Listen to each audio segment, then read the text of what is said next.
இது 1, இது 10, இது 100, இது 1000, இது 10,000, இது லட்சம், இது 10 லட்சம், இது கோடி. இதுவரைதான் உங்களுக்கு தெரியும்.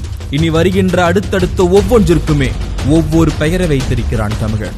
இது அற்புதம், இது நிகர்ப்புதம், இது கும்பம், இது கணம், இது கற்பம், இது நிகர்ப்பம், இது பதுமம், இது சங்கம், இது வெள்ளம், இது அந்நியம், இது அர்த்தம், இது பரார்த்தம், இது பூரியம், இது கோடி கோடி முக்கோடி எனப்படும் பிரம்மகற்பம்.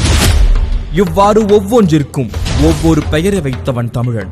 இது மட்டுமல்ல, ஒன்றிற்கு கீழ் உள்ள இறங்குமுக எண்ணுக்கும் பெயர் வைத்திருக்கிறான் தமிழன். கேட்டால் ஆச்சரியத்தில் உறைந்து போய்விடுவீர்கள். இது 1, இது முக்கால், இது அரைக்கால், இது கால். இதுவரை அனைவருக்கும் தெரியும். இனி கேளுங்கள். இது 4மா, இது 3 வீசம், இது 3மா, இது அரைக்கால், இது இருமா, இது மாகாணி, இது 1மா, இது முக்கால் வீசம், இது முக்காணி, இது அரை வீசம், இது அரைமா, இது கால் வீசம், இது காணி, இது அரைக்காணி முந்திரி, இது அரைக்காணி, இது முந்திரி, இது கீழ் முந்திரி, இது இம்மி, இது மும்மி, இது இன்று நானோ எனப்படும் அணு. அணுவுக்கும் கீழே அளந்துள்ளான் தமிழன்.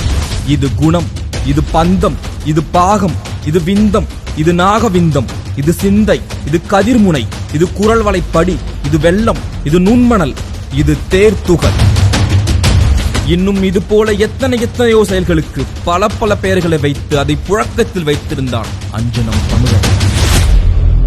வரலாறுகள் செறிந்த, இலக்கியங்கள் நிறைந்த, தனித்தன்மை பொருந்திய, படிக்க பழக இனிமையான மொழி, செம்மொழிகளின் மூத்த மொழி.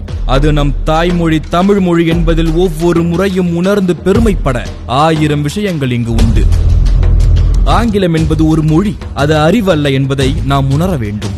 ஆங்கிலம் நன்கு தெரிந்தும் கூட காந்தியடிகள் தனது சுயசரிதையை தாய்மொழியான குஜராத்தியில் தான் எழுதினார்.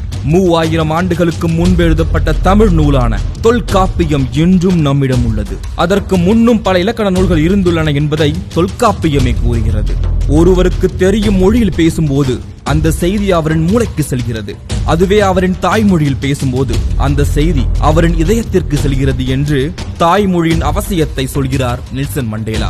உலகின் மூத்த மொழி நம் தமிழ் மொழி என்று நாம் வெறும் பெருமைக்காக மட்டும் சொல்லவில்லை. அதை பல சான்றுகளோடும் பல ஆவணங்களோடும் ஆணித்தரமாக சொல்கிறோம்.